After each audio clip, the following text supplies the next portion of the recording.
This is the Lone Creator YouTube. We hope this video helps. Use the Files app as the only built-in way to view documents on iPhone. It is present on every device running iOS 11 or later.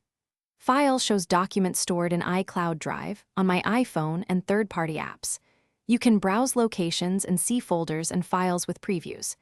The app displays file sizes and modification dates for each item. It supports PDFs, Word, Pages, Excel, and many common file types. Learning files gives you consistent. Tap a file to open it and use Quick Look to preview without third-party apps.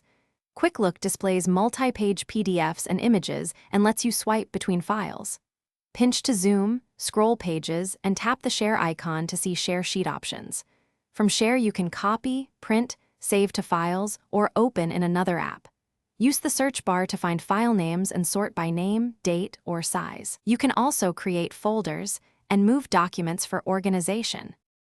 Enable iCloud Drive to sync documents across devices and free up local storage. Go to Settings, tap your Apple ID, then iCloud, and enable iCloud Drive. Toggle third-party services like Dropbox or Google Drive under Locations in Files to add their files. Long press a file to see options like Rename, Info, Move, Compress, or Duplicate. To share a large document, use the Share sheet and choose Mail, Messages, or AirDrop. For security, enable Face ID or Touch ID for device unlock and encrypted.